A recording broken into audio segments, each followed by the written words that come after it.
Assembly Hall of Concordance had been designed by at least 3 species, who clearly disagreed on what gravity should be doing at any given moment.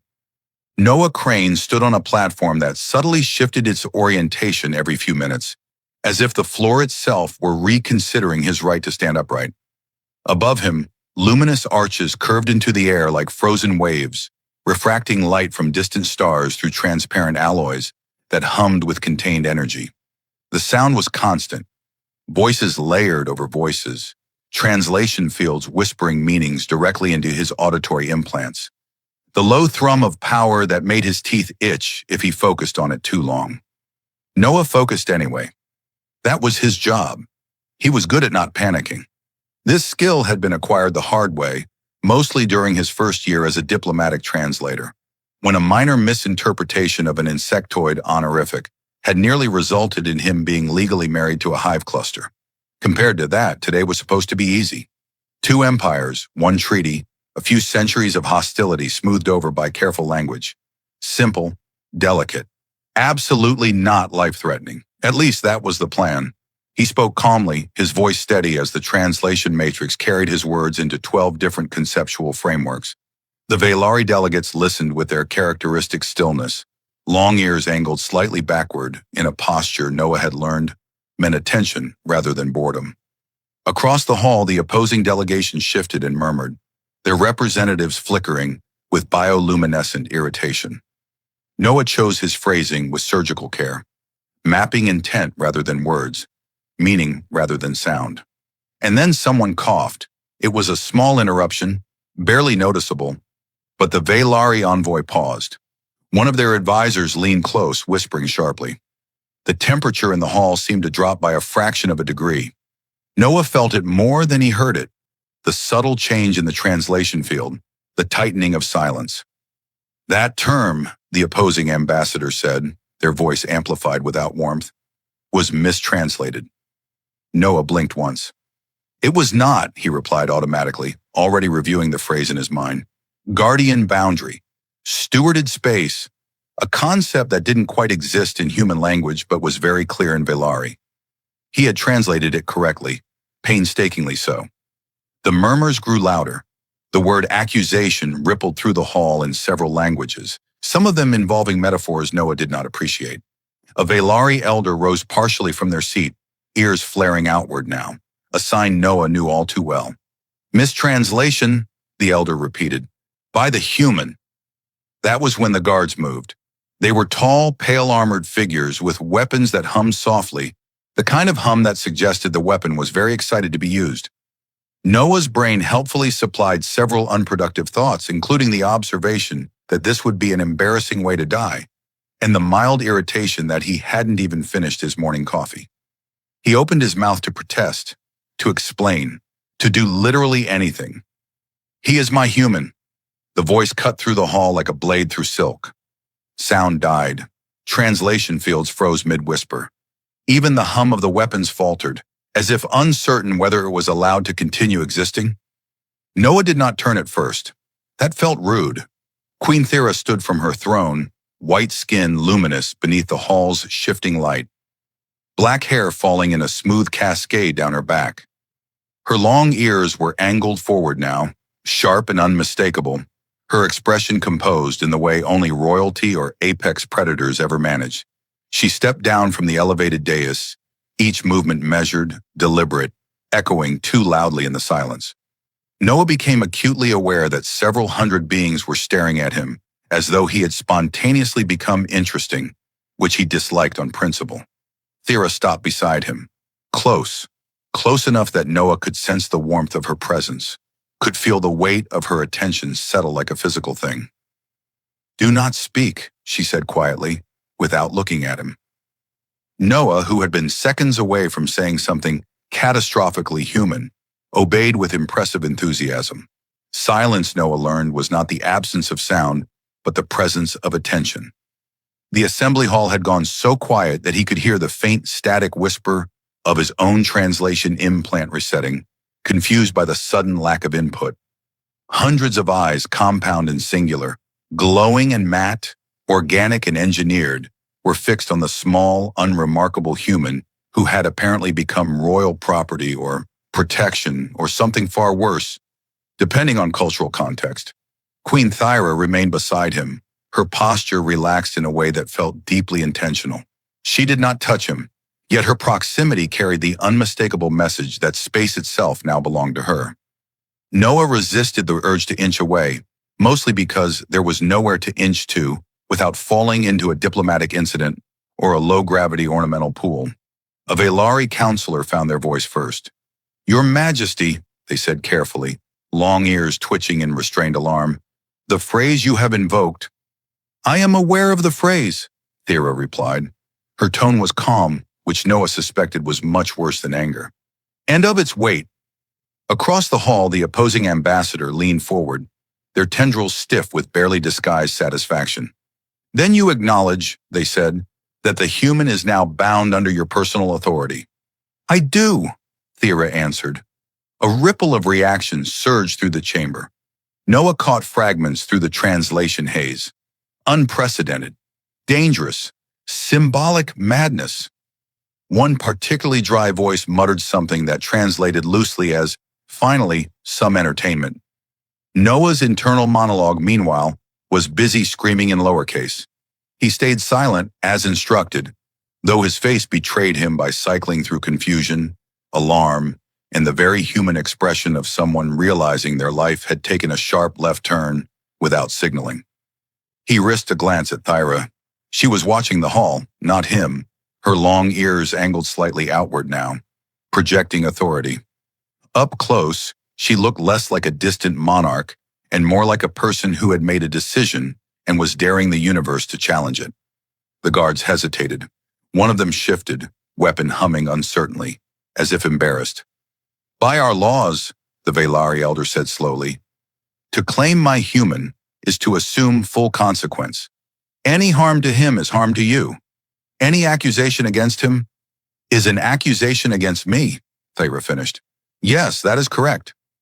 The elders studied her for a long moment, then inclined their head. "So noted." Noah felt his knees weaken with relief he had not yet earned. He compensated by locking them, a technique he had perfected during turbulent shuttle landings and awkward family gatherings. The opposing ambassador clicked softly. "A bold maneuver, Your Majesty.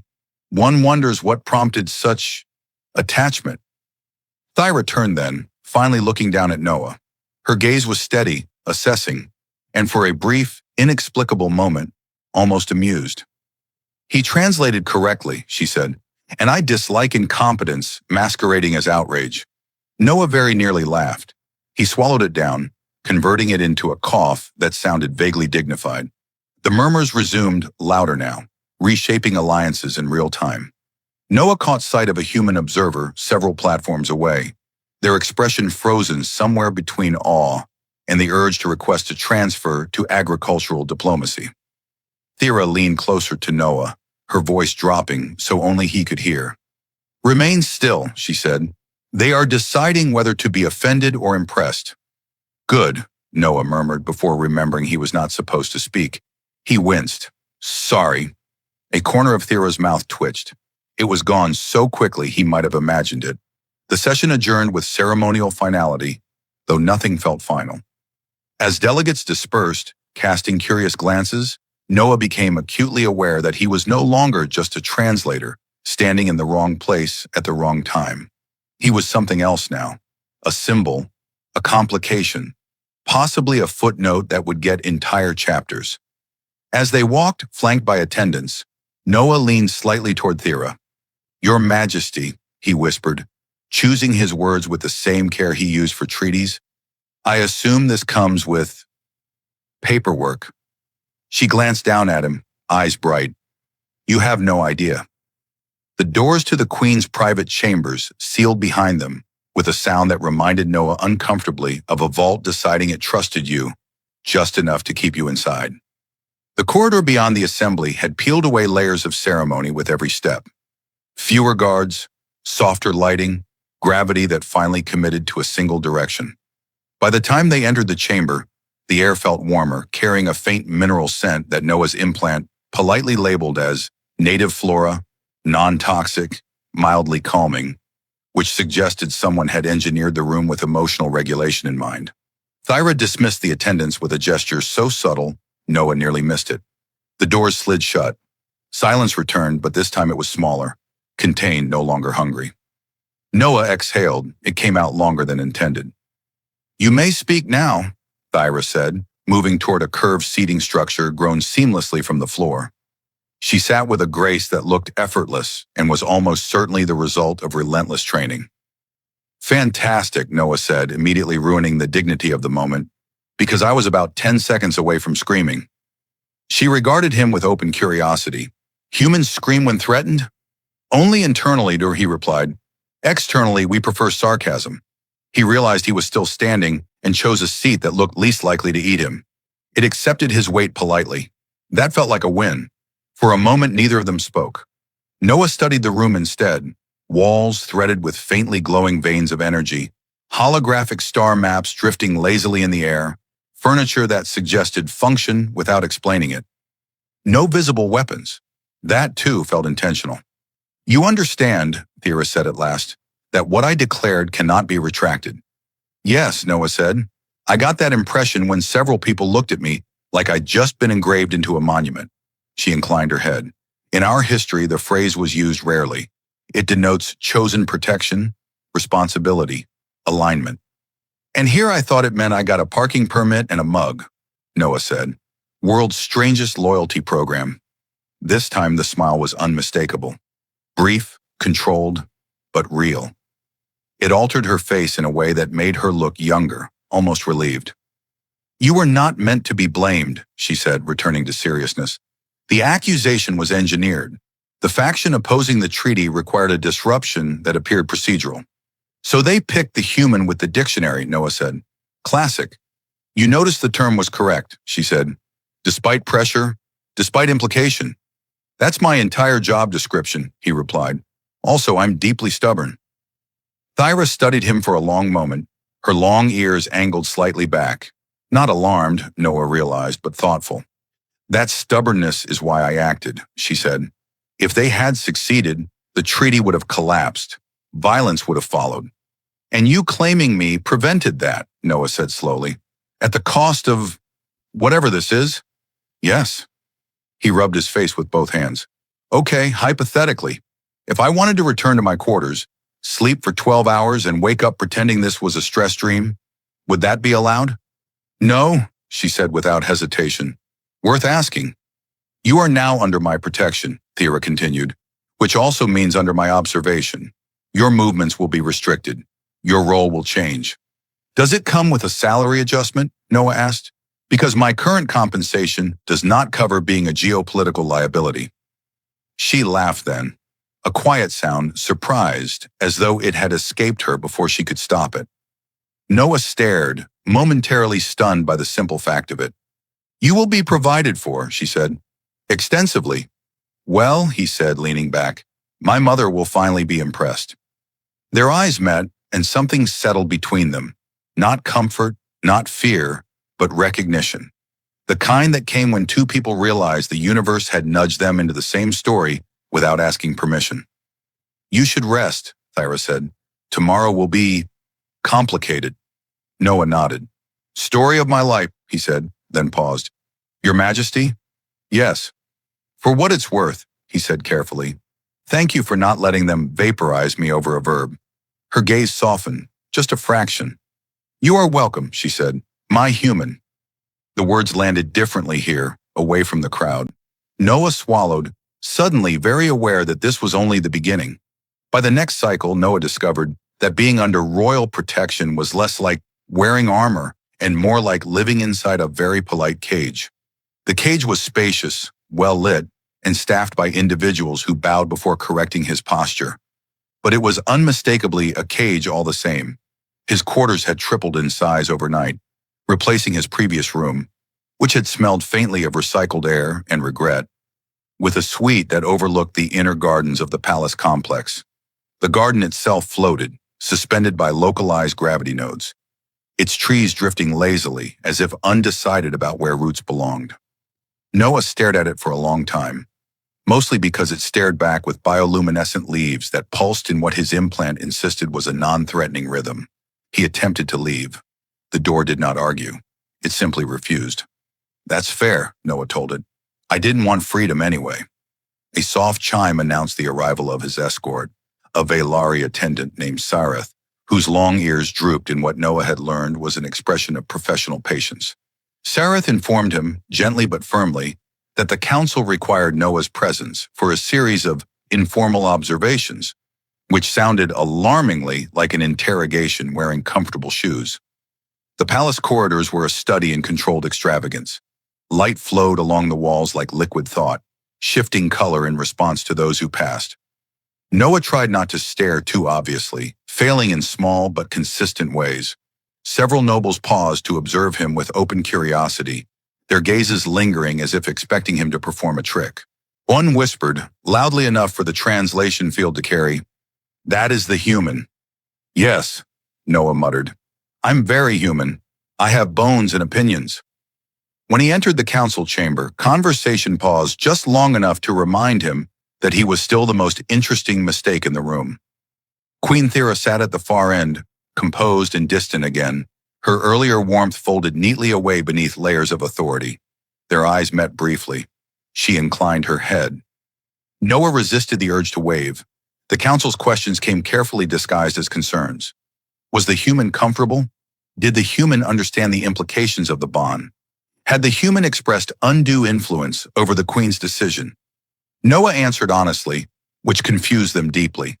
He admitted he was comfortable but anxious, honored but baffled, and influential only in the sense that he tended to correct people when they were wrong. One counselor clicked their tongue. "He is smaller than expected." Noah smiled.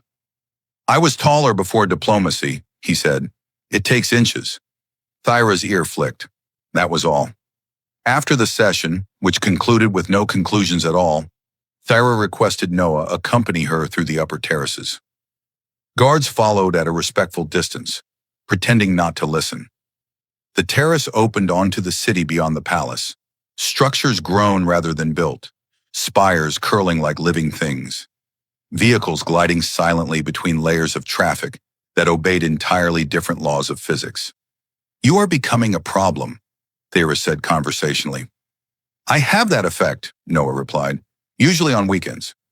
"You disrupt expectations," she continued. "They do not know what to do with a human who does not behave as a symbol." "I can try behaving as furniture," Noah offered. "Very neutral." She stopped walking. He stopped too because walking into a queen was generally discouraged. She turned to face him, studying him with an intensity that made his implant hum. "I chose you because you were correct," she said, "but I keep you because you are honest. That is rare here." "On Earth too," Noah said softly. For a moment the city noise seemed distant. Then one of the guards coughed loudly, the universal sound of someone reminding royalty that privacy was an illusion. Thera straightened. "Come," she said. "If you are to remain, you must learn how not to die from protocol." "Fantastic," Noah said. "I was worried I'd miss that orientation." As they walked back, side by side, the tension between them shifted. Not gone, but tempered, threaded now with something like familiarity. Noah had no idea where this path led, only that he was already on it, surrounded by stars, laws, and a queen who had called him hers in a language older than caution. The challenge arrived disguised as a courtesy. Noah recognized it immediately, which was unfortunate, because recognition did not come with immunity. It came during what had been described to him as a cultural demonstration, a phrase that in galactic diplomacy covered everything from poetry recitals to ritual combat. He stood beside Queen Thyra on a raised platform overlooking a circular form carved deep into the palace structure, its walls alive with slow-moving glyphs that recorded legal precedent in 3 dimensions. The air buzzed with anticipation and a faint ozone scent that suggested energy fields were already warming up. "This feels ominous," Noah murmured. "It is," Thera replied, "but politely so." A representative of the rival faction stepped forward, tall even by Veilari standards, ears adorned with ceremonial rings that marked them as both noble and aggressively irritating. Their smile was precise, honed by centuries of practice. Your Majesty, they said, voice echoing just enough to command attention. It has been suggested that your bond has influenced proceedings. To dispel such concerns, we propose a public clarification. Noah leaned closer to Thyra. That sounds like a trap. Yes, she said, a transparent one. The representative continued, projecting a holographic construct into the air. Symbols bloomed, intricate and sharp, resolving into a clause from ancient Velari law. Noah's implant scrambled, then settled, feeding him layered meanings. Trial of alignment, voluntary defense, declaration before witness. They wanted him to speak. If the human is truly under your protection, the representative said smoothly, let him affirm the translation himself, in original context. Before all, a murmur rippled through the forum. Noah felt every eye pivot toward him, felt the old familiar weight of language settle on his shoulders. This was different, though. This was not a negotiation table or a controlled exchange. This was a performance designed to make him fail publicly, to force Thera into choosing between correcting him or standing by a mistake. Thera's posture changed, subtly, dangerously. No, she said. The representative's ears flared. Then you concede. I do not, Thera interrupted, but I will allow him to speak. Noah blinked. You will? She looked at him then, really looked, and the question in her eyes was not whether he was capable, but whether he was willing. He sighed. Okay, he said quietly. But if I die, I'm haunting the grammar books. He stepped forward. The platform adjusted to his weight, lowering slightly to place him closer to the center of the forum. The glyphs brightened, reacting to his presence. Noah closed his eyes for half a second, letting the implant fall silent. He did not translate word for word. He never had. He reached instead for intent, for the way Velari language curved around obligation and honor. When he spoke slowly. In Velari, the sound surprised even him. Rougher than human speech, resonant in the chest, shaped by meanings humans usually danced around. He explained the clause, not as threat or claim, but as stewardship. He referenced precedent, subtly correcting the hologram's emphasis, reframing the rival faction's interpretation without accusing them outright. He even allowed a hint of humor to creep in, using an archaic idiom that translated loosely as arguing over whose shadow owns the ground. There was a pause, then laughter, soft at first, then spreading, reluctant but undeniable. The representative stiffened as the forum's mood shifted. The trap collapsed under the weight of being exposed as unnecessary. Thera stood. The clarification is accepted, she said, and recorded. The glyphs shimmered, rewriting themselves. Noah returned to her side, heart pounding. I think I just corrected 300 years of bad legal habit, he whispered. You did, she said. Her voice was steady, but her eyes were bright. And you did not hesitate. Well, he said, I hesitated internally. Externally, I panicked forward. Later, as the forum emptied and the rival faction retreated with dignity, bruised but intact, Thera remained beside him. For once, there were no guards close enough to pretend they weren't listening. You chose to stand, she said. You could have refused. I could have, Noah agreed. But then it wouldn't have been true. Something eased in her expression, something she did not bother to hide. You are no longer merely protected, she said. You are aligned. Noah swallowed. Is that worse? She smiled, small and genuine. It is different. Above them, the glyphs dimmed, recording history as it adjusted to include a human who had stepped into it with nothing but language and the stubborn refusal to be wrong. The treaty was signed beneath a ceiling that slowly rearranged itself into constellations neither empire had ever fully agreed belonged to them. Noah watched the stars drift and lock into place, thinking that this was an accurate metaphor for diplomacy. Everyone arguing about ownership while gravity quietly kept things from falling apart. He stood at Queen Thyra's side, no longer flanked as tightly by guards, though their presence still hovered like a polite suggestion rather than a threat. The rival faction's seats were occupied, their posture stiff but resigned. The challenge had failed. The trap had unraveled. What remained was a fragile, genuine peace held together by carefully chosen words, and the shared embarrassment of nearly starting a war over a mistranslated shadow. Noah felt lighter than he had since arriving in orbit weeks ago. Not safe, he had learned better than that, but steadier. The constant hum of panic that had once lived just behind his thoughts had quieted into something manageable, like background radiation. Still dangerous, but predictable. Thera signed last. When she placed her mark on the projection, the glyphs flared briefly, sealing centuries of hostility into a document that would be argued over for generations. She stepped back, her shoulders easing by a fraction. Noah noticed. He noticed a lot of things now. "It's done," he murmured. "Yes," she said. "For now. Peace is rarely permanent. It must be maintained." "Like software," Noah said. "Frequent updates, occasional crashes." She glanced at him, then gave a quiet huff of amusement. "You compare galactic stability to human code." "I've seen both fail spectacularly," he replied. The assembly dispersed with ceremony and relief, delegates already spinning narratives for their home systems. Noah followed Thyra out onto a quiet observation platform overlooking open space.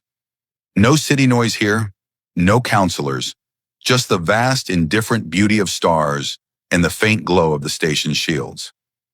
"This is where you tell me my options, isn't it?" Noah said. "Yes," Thera replied. "You may return to human space. The bond would dissolve with time. You would be remembered." "Statues?" he asked hopefully.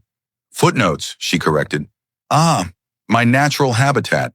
She turned to face him fully, her long ears angled forward, unguarded. "Or," she continued, "you may remain, as liaison, as translator, as something undefined." Noah considered the question seriously, which surprised him. Weeks ago, he would have fled at the first chance, eager to reclaim anonymity. Now anonymity felt smaller, less honest. "I used to think my job was to disappear," he said slowly, "to make myself invisible so others could understand each other. Turns out, sometimes understanding requires standing very visibly in the wrong place." "You stood," Thera said, "again and again. Mostly out of stubbornness," he admitted. "But I learned something. Language isn't just words, it's responsibility. If you understand something, you're responsible for what happens next." She studied him, eyes searching, then inclined her head. "Then you have already chosen?" He smiled, a little nervous, a little certain. "I think I have." They stood together in silence, watching stars that did not care about bonds or treaties. Somewhere behind them, history adjusted its expectations. Later, in quieter corridors, Noah returned to his quarters, not as a guest, but not quite as a prisoner either. He paused at the doorway, glancing back at Thyra. "For the record," he said, "being claimed by a queen was not on my career roadmap." "And yet," she said gently, "you adapted." "That's the human specialty," Noah replied. "We survive, then we complain, then we survive better." She smiled then, openly, without restraint. "Welcome," she said, "to your new role." Noah stepped inside, feeling the weight of the journey settle into something solid and earned. He was still human, still flawed, still occasionally terrified, but he was no longer merely reacting to history. He was part of it. And for the first time, that felt less like a sentence and more like a promise.